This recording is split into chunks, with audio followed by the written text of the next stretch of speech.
Welcome to the Week in Italian Startup, where we discuss the latest highlights happening in the Italian tech and investment ecosystem. All right, let's start with the big round which happened actually like last week.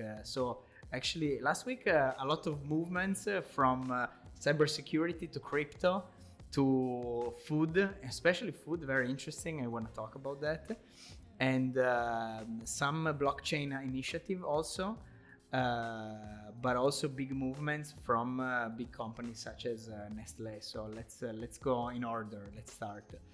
All right, independent venture capital firm Indaco participated in a 4 million round with Cysec, a Swiss cybersecurity startup. So Indaco has been always a very good player in the Italian ecosystem in the past years. They've been alongside some of the main investors in Italy, and they are. They have a very broad spectrum of verticals, I would say. And this round they participated to Cysec. So that sounds super interesting because this is a company into essentially what has been defined. And then Unique, tell me in more detail how exactly this work, confidential computing solutions. Thinkinside, indoor positioning startup. There has been some form of proliferation of companies basically collecting data in buildings so they can actually make sure that the buildings are delivering data from one data point or others, being it from what people might think immediately, being it consumption, utility consumption, to actually movements of people and logistics. So that's also very, very interesting trend for sure happening in many contexts. So this is the case of Thinkinside raising 1 million, basically scaling the technology of digital representation of space and location-based services. Yeah, there was a moment a few years back where there were a lot of startups that were launching technology for indoor location. It looked like a very important problem to be solved for some reason. Yeah. And this is another one in that market. I'm not aware of big success cases in this market. So this is one of probably those cases where it is an interesting problem to solve, but it might not be always a commercially interesting problem to be solved. I don't know whether you understand it, but good to know that they raised the funding and that they can go forward with developing their solution. Yeah, there is. The other one I've seen on the same line is a company essentially tracking flows of people in big buildings, and then they've been using data points to actually optimize security strategies. So let's say there needs to evacuate a building, then they really understand how exactly the flow of people work and to optimize in those kind of scenarios. But yeah, it's I think it's a very brand new sort of vertical, and I'll be definitely interested and curious to see how exactly the application are going beyond the obvious, I would say, which can be security, safety management in some form or another. Yeah, probably the use cases are the classical ones: manufacturing, health. Think about hospitals, stuff like that. So when you really want to know where things and people are. Yeah. Okay. Yeah, no, for sure. Excellent. All right. And again, this is CDP Venture Capital investing. Yes. With their relaunch fund. Yeah. So the one that was launched to sustain startups hit by the COVID crisis. Pretty good. Awesome. Let's talk about crypto, actually. Something that I was not aware about. I'm still learning a bunch about the different ecosystems, the different currencies, the different projects. So the Secret Ecosystem Fund, let's start from there. which is a very, very cool project that I've been sort of reading through thanks to your pointer.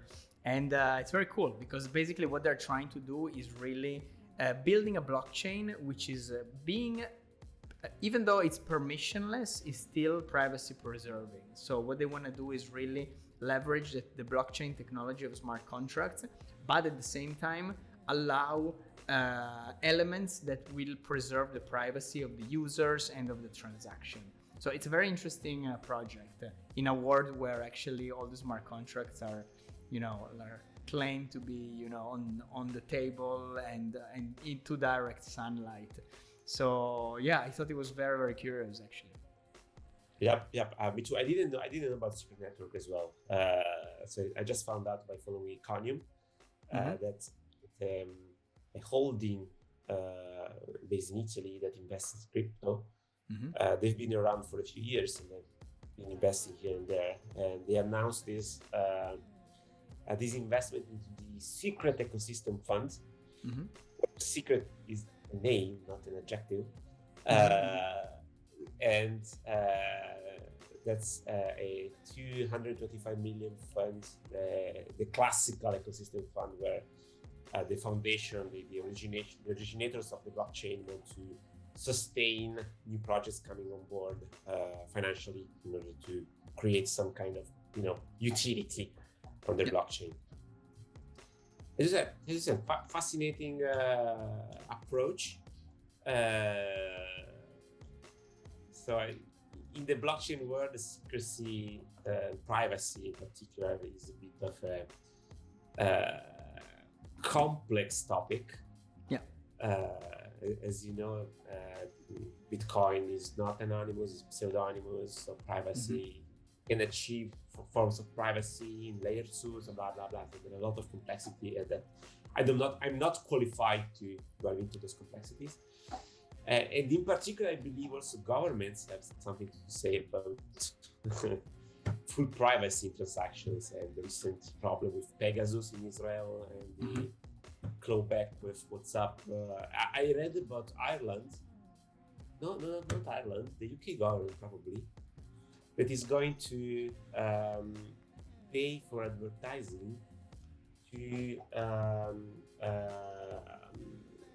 basically convince people not to activate end-to-end encryption by default in Facebook Messenger. Wow. So they're going to advertise to people that it is dangerous for the children in particular. That's what I read from the article. To activate end-to-end encryption because nobody can surveil the conversation. It's dangerous for the children. I mean, that's a complex approach because end-to-end encryption is important. On the other hand, in a lot of cases. So this is going to be complex. I feel this is kind of stems from a market need because I believe that maybe not the pioneer of the early adopters of blockchain are requesting this. Looks like more something that people with a more traditional way of thinking about the web might be able to digest the blockchain if there is a level of privacy. So it feels to me like it's a bottom-up kind of product. So, but I like it because it's a very good way of combining probably some of the best technologies out there in crypto. I read a little bit on how exactly these guys are doing it, and everything basically stems from the Ethereum smart contracts as a base. Then they're using some form of privacy. Tools which have been developed via Monero, which is a cryptocurrency essentially.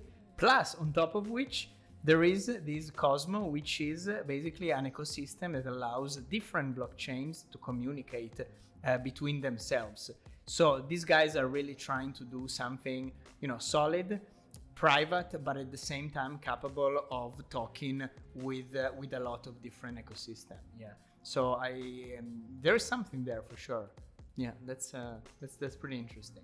I've got an headache just for thinking about all of these things coming together. I know. I'm not joking. I'm not joking. That's No, that's really, true. really complex. It's the rabbit hole. And when you start exploring the layers of blockchain, that's when you spend like 10 hours reading stuff and watching videos. But it's beautiful. Yeah. It's beautiful. It happened to me. Oh, no. I made the error during the Christmas break to Nice. open a web and start clicking and following links. And it was Nice. night. At the certain point, it was night. It was like, wait a moment. Anyhow. And then when your family started to worry, then you realized it was too deep. Exactly. And I was just scratching the surface. That's Yes. the problem. That's the problem. No, for sure. All right, moving on. Let's talk about food. Let's go back to reality with real food and real companies selling stuff. So Poké House, one of the the biggest company the biggest franchise, I would say, in Italy, selling Poké in Italy, which we talked like a few issues ago. Announced the acquisition of a minority stake in Sweetfin, California-based Poké brand. Very famous, actually. I remember back in between 2018 and 2019, Sweetfin was already there and I tried it physically. It was well known. They launched really well. So glad they're still there, first of all, and glad that some Italians are actually like moving to help out the brand and co-brand the operation. So that's pretty cool. They've been growing. It's a great brand, brick and mortar, great marketing. There is some digital elements in terms of analytics and in terms of customer loyalty, but mostly these guys have been really stellar in executing a strategy of opening a lot of great restaurants across Italy. So good job for them, for sure. Yeah, across Europe. So they've been going like missiles. Yes. Yes. I'm not sure. In the article, it says that Sweetfin is probably one of the first brands who actually launched the idea of Poké as a fast food type of proposal. Yeah, that's interesting because they, for once, it's not the American incumbent that scaled faster than all the others. Probably in California, everybody was so preoccupied about investing in the next digital unicorn that they were like, still cute, not interesting. Meanwhile, in Italy, yeah, the companies that raised the most, almost in the last year, are two Poké chains. So that's fascinating. For sure. And in a sense, Poké House is basically going to support the expansion in USA of Sweetfin. So yeah, good to know. Yeah. Now, and then there's the other. Oh yeah. No, I mean, just a quick thing. They are keeping the brand separate, so Poké House is not opening. I mean, they're just keeping conquering their own territories with their own weapons, even though there is a strategic alliance. So that's pretty awesome. So that because Sweetfin is also doing really well, and as you say, on the same sort of wave, we have Innovation RFK, which is a holding company based in Milan, which acquired a percentage of another Poké company, Poké Scuse, great name, love it, which has been a player in the northern Italian, well, not only in Italy in general, they also have been like working really well.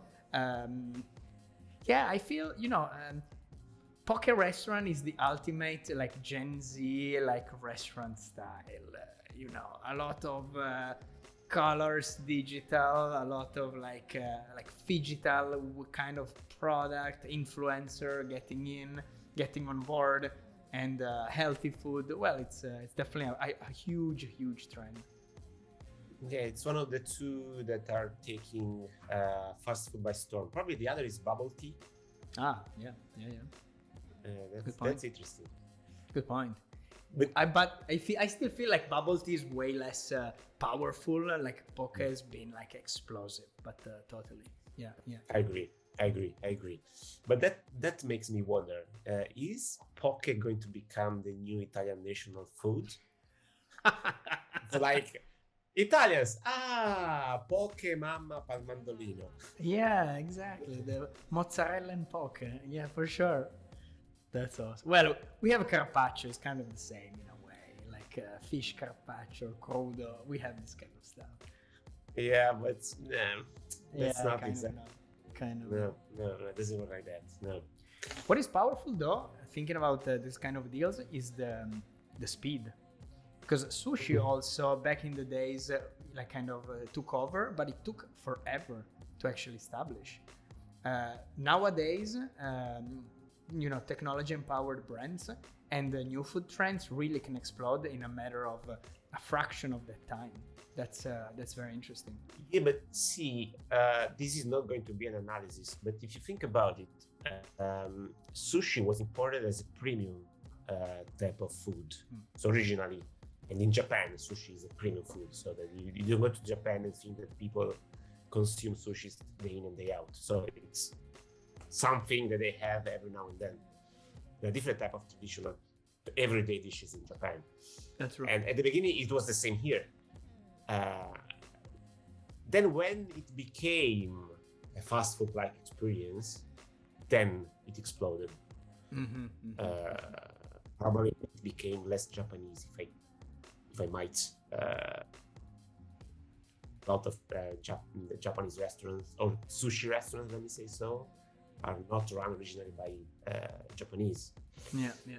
The new entrants changed the model and made it a bit more consumer.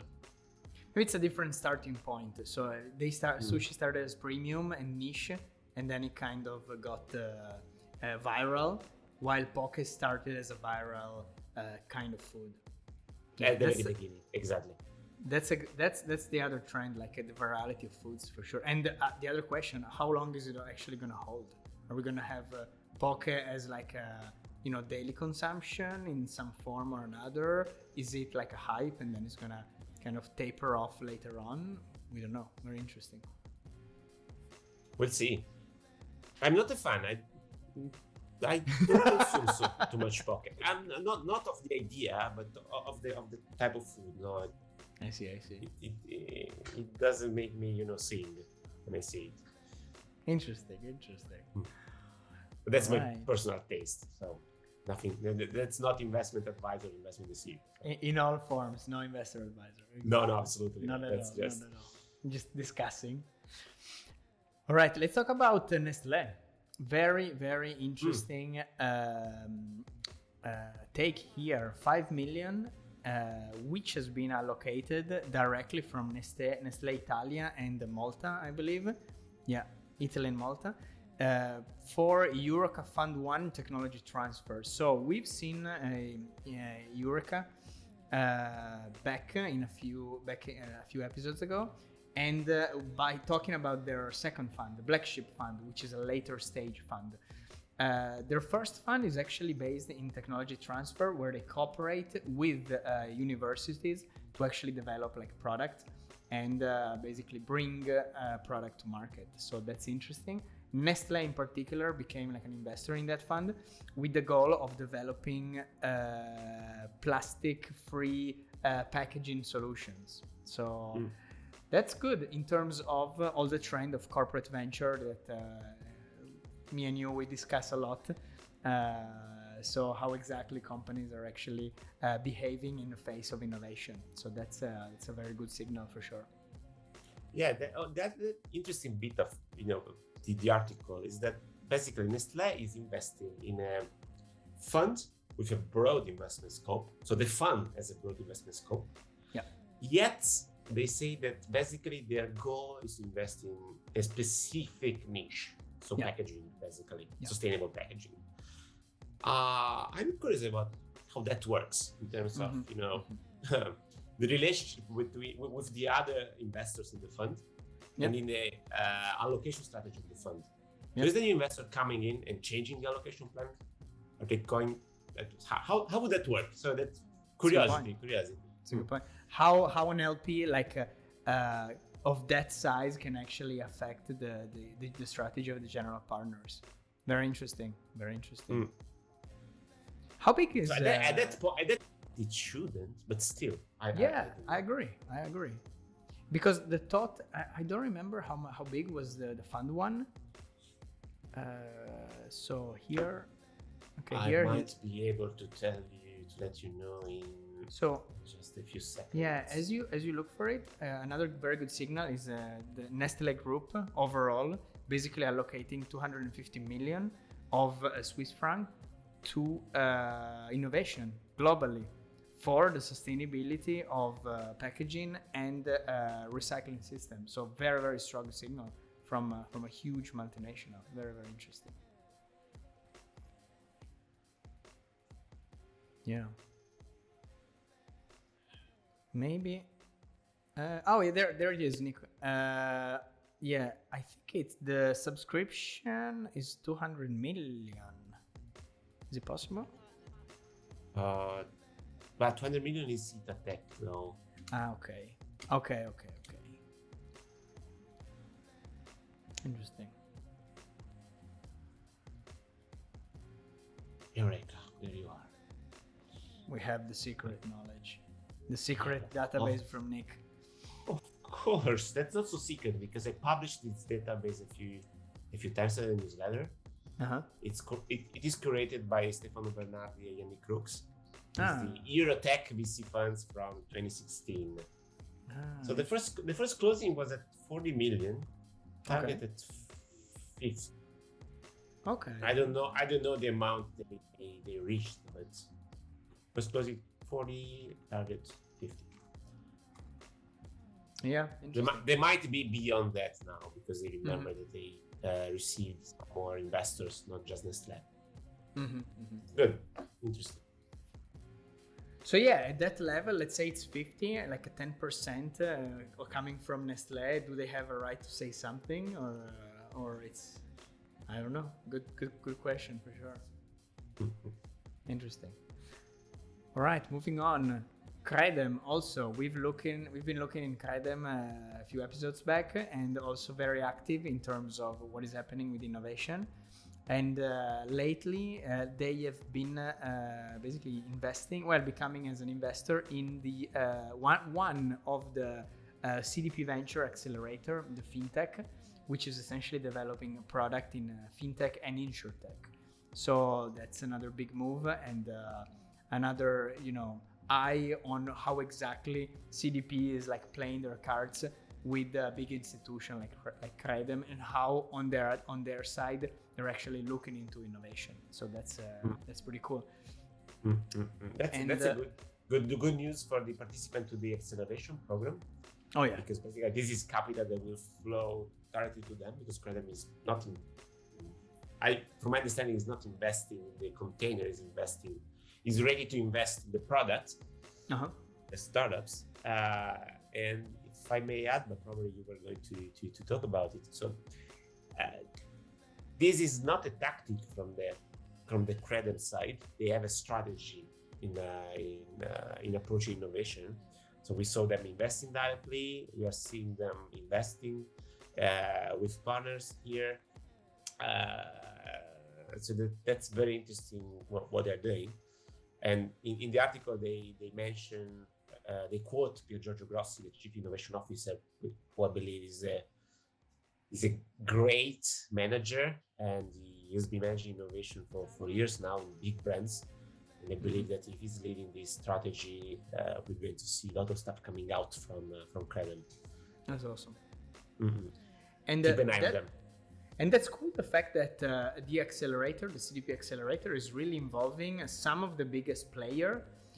And my thought is that the people that don't have specifically, let's say, an innovation center like Intesa, which kind of do their own thing, they kind of join this initiative in a very, very strategic manner. So we can see Banca Mediolanum, BNL, BNP. They're really trying to conflate a lot of great players in one point, which is interesting for fintech and insurtech.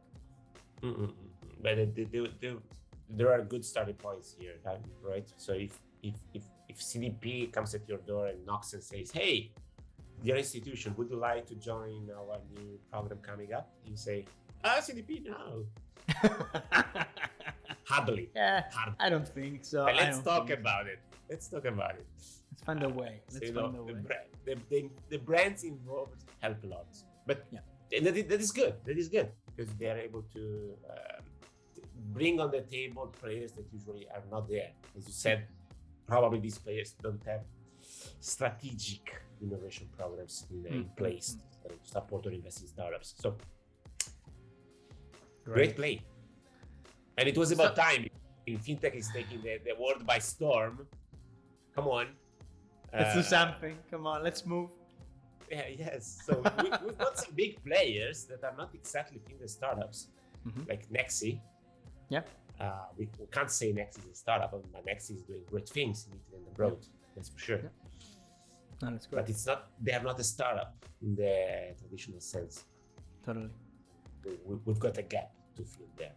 So we'll see good things happening for sure in fintech in Italy. A lot of push. Now this is just the beginning, essentially. If really they deliver on what they're promising or setting up at least, then we'll see good things. Okay, let's end up on a boozy note, talking about wine. Which actually, this is a news that surprised me. So only 4% of the wine in the Italian market has been sold online, despite the fact of lockdown, COVID, and all the efforts that has been happening in the past 5 to 7 years online in terms of digitization of this business. It's kind of slow. It felt like slow to me. I mean, the market is huge, of course. It's a massive market, both online and offline for sure. But the digitization, I was expecting like bigger numbers. What is your feeling? I kind of agree with you. So we know that Italy is a bit behind the other European countries in terms of penetration of online commerce, in particular in food and grocery. I was actually taking a look whether I could find some kind of number for the food e-commerce market. There's probably a research by the Osservatorio of Politecnico in Milan, but I can find an old one. In last year, food and grocery online was 1.6%. Online versus total. Okay. So even though it doubled in this year, which it might be, that's not close to 4%. Sorry, 3 point something. Yeah. So it might well be. It might be. 4% is apparently the current number. Yeah, I mean, maybe a little resistance, a little bit of like habit. Italians are kind of learning to buy wine online from Tannico onward. That's where, they're building their trust, playing with the big sales online. Big proliferation, at least from the people I'm in contact with, of sort of boutique reseller of Italian wine abroad. I've been hearing more and more this kind of business model, which actually caters non-Italian wine consumer and give them access to like selected boutique wineries, and that's a nice play. But Italy itself is still like I go to the local shop, I go to the local enoteca, I don't necessarily buy it online. So that's a change. It's more of a change of habit, I would say. Exactly. Probably we have some kind of inertia in the way we consume wine. We expect to pay for wine, and we select wine. Good point. Because that's a habit, as you say. But in many countries abroad, that may be different. I've got friends as well, but that's just single data points scattered around that basically choose not to sell their production in Italy just because they can sell it abroad and command like twice the price they would sell it. Just because of the way demand works for wine abroad. Absolutely. Still the datum is there, so just 4%. Or great, just 4%. There is a lot of room to grow. Tannico should be quite happy about it. Totally. No, but if you look at on the other side, actually the growth from the growth for 2021 was 45% compared to the previous year, which is massive. So 4%, but it's a good 4%. So it's a very quick 4% to growth. So let's see what's going to happen in the future. Projections are huge though. By 2025, the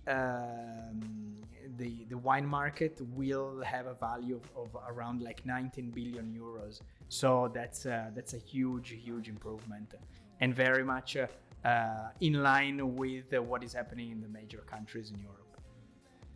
Yeah, that's interesting. On the other side, I was reading some report where there is some preoccupation about climate change and the impact on wine. So the production shifts that might happen because of climate change. So market is exploding and production needs to change. So it's an interesting phenomenon. No, for sure. All right, Nick. Awesome. Thank you very much for the run through. It was super interesting.